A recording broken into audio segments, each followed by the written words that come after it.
Okay, just think about the last, I don't know, 5 minutes of your day. You sent that text, right? To a client, maybe.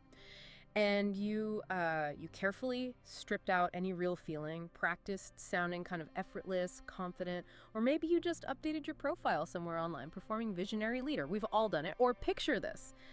You're on a date, laser focused on performing chill, totally relaxed, while inside you're basically hitting the panic button thinking, please like me, I need to belong. Weird. It feels like you're not really living your life, you're performing it. That's a really sharp observation. Yeah. It hits home. But we need to go deeper, look at the engine behind that performance. It's not just a conscious choice, like picking what shirt to wear. Yeah. The mask you put on, that persona, it feels almost fused to your skin. Yeah. And maybe it's mandatory. Mandatory? Why mandatory? Because it's the ego's job. It's this desperate, really exhausting negotiation that's always happening. See, the ego's like the actor on the stage of your mind, right? And it's constantly trying to manage these two, well, monstrous forces. On one side, you've got the I day. That's the raw, molten core of wanting, pure lust, aggression, need. And on the other, the superego. Think of it like this icy internal courtroom. All rules, morality, judgment, stern. Okay, so the ego is the diplomat, the actor stuck in the middle. So our mission for this deep dive then is to really unpack the psychic cost of that performance. What's the hidden price we pay to just belong, to be part of society?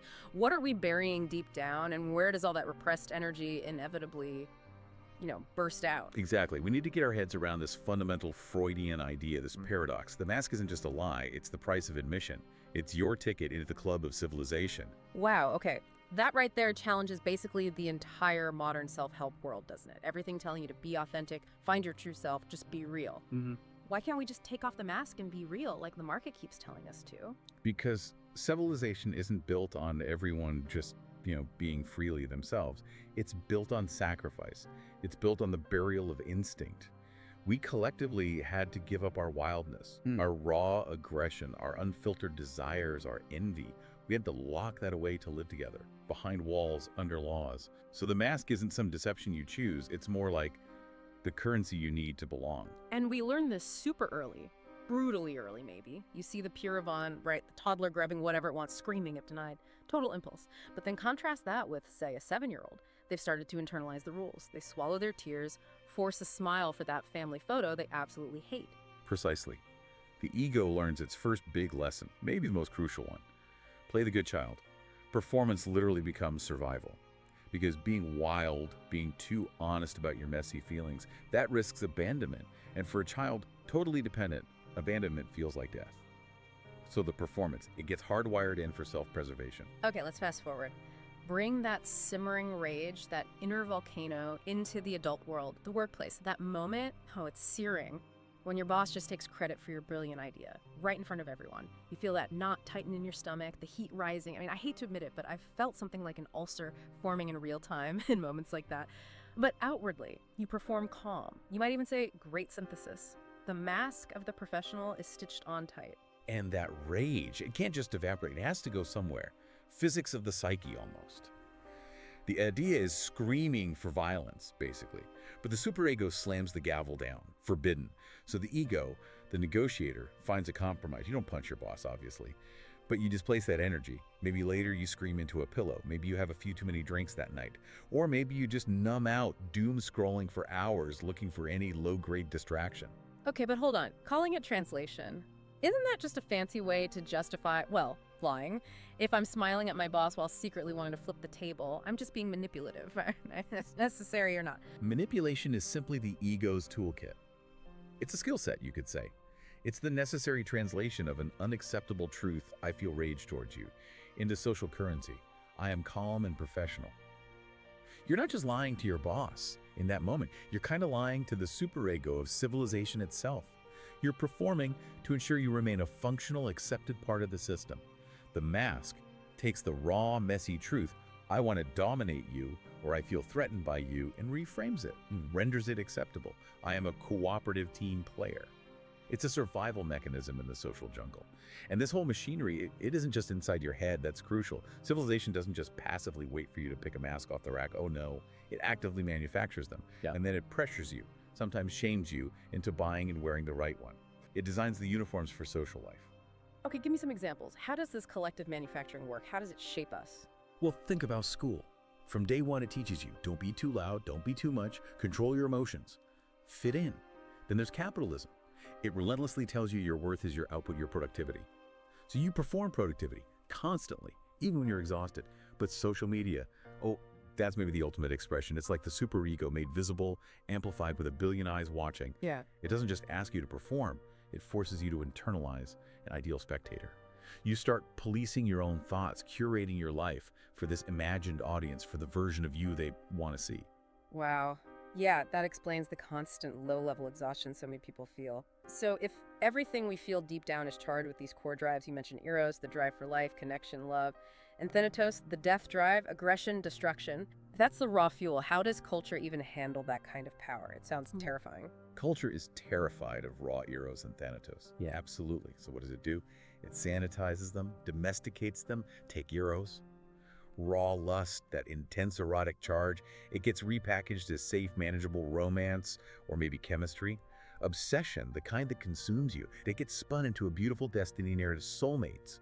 The mask doesn't hide the desire completely, it just rebrands it into something socially acceptable, even marketable. You don't admit, I crave power and acclaim, you say, I'm building my personal brand. See the translation. Okay, that makes sense for Eros, but Thanatos, the death drive, the urge to dominate, destroy, break things down, even self-destruct, that must be even more frightening for society to handle. Oh, absolutely, and that's where sublimation comes in. It's a really key mechanism.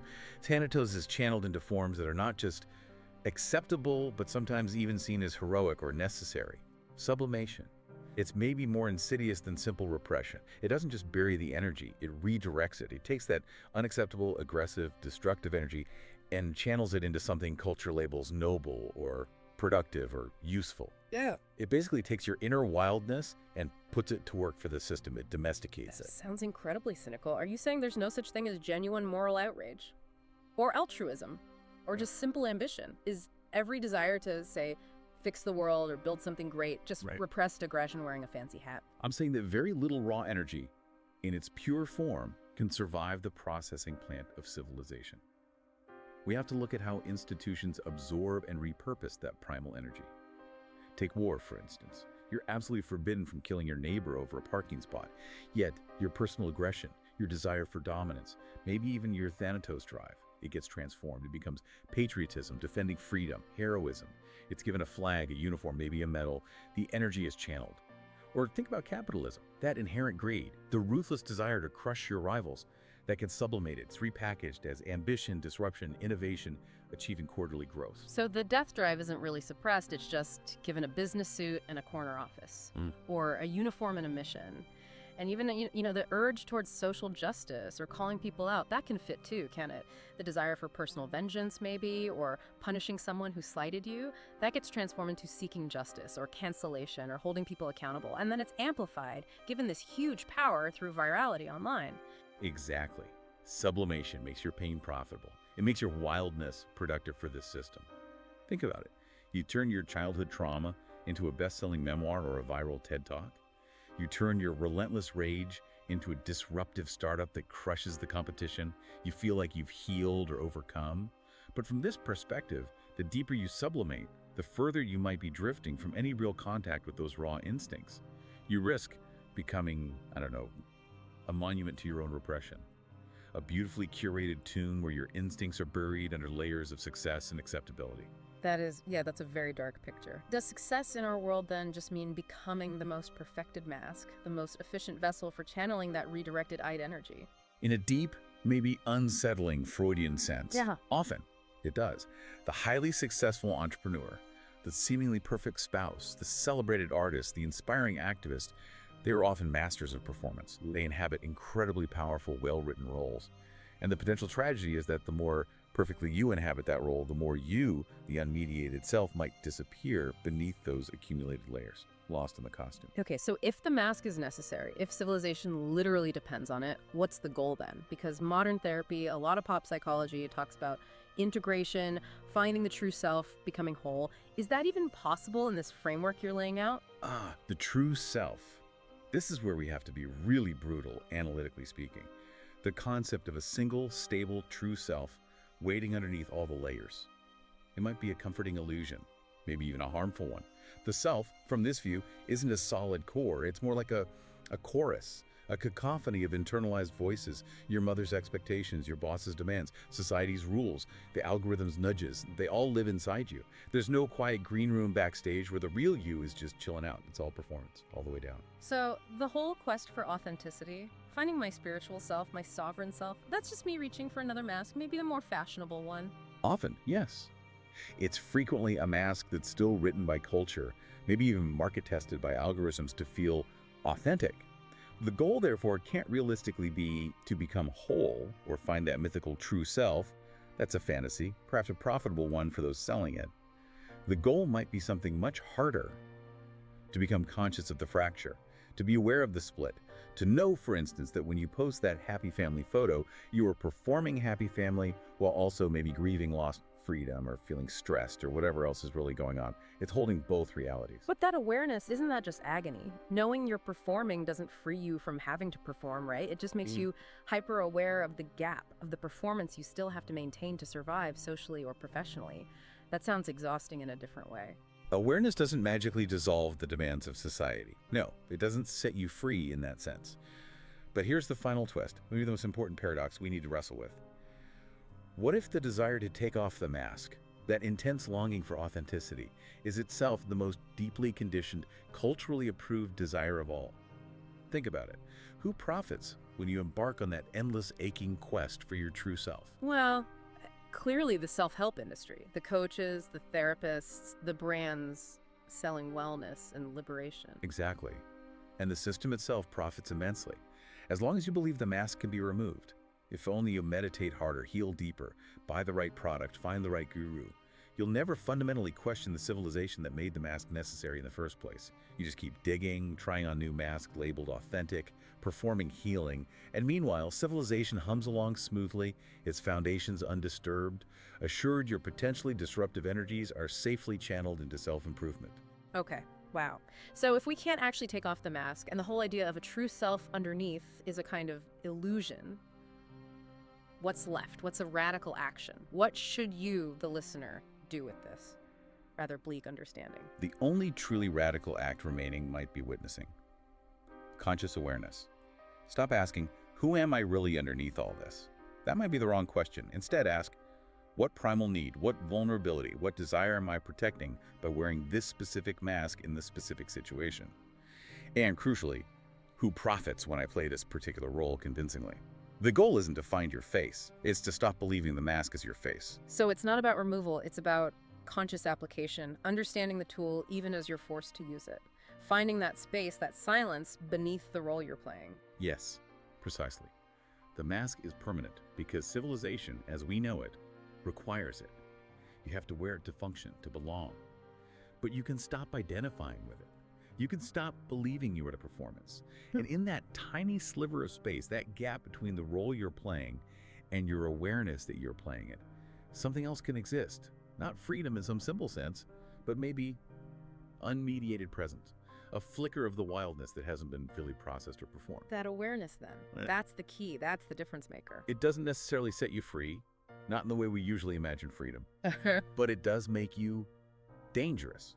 Because a person who knows they are performing, who is conscious of the mask, can begin to choose how to perform, can choose whom their performance serves, can decide when and how to adjust the costume, maybe even subtly rewrite the script. Yeah. So wear your masks, you have to, but wear them with the full, sharp, uncomfortable awareness that they're not you. So, the takeaway isn't despair, it's knowledge. Go ahead, smile for that camera, excel in that meeting, perform your role, perform your life brilliantly, but do it knowing the mechanics, knowing the cost, knowing the price paid to belong. And maybe that simple, difficult act of knowing that distinction, maybe that's the difference between being a prisoner of the mask and a conscious witness to its absolute necessity.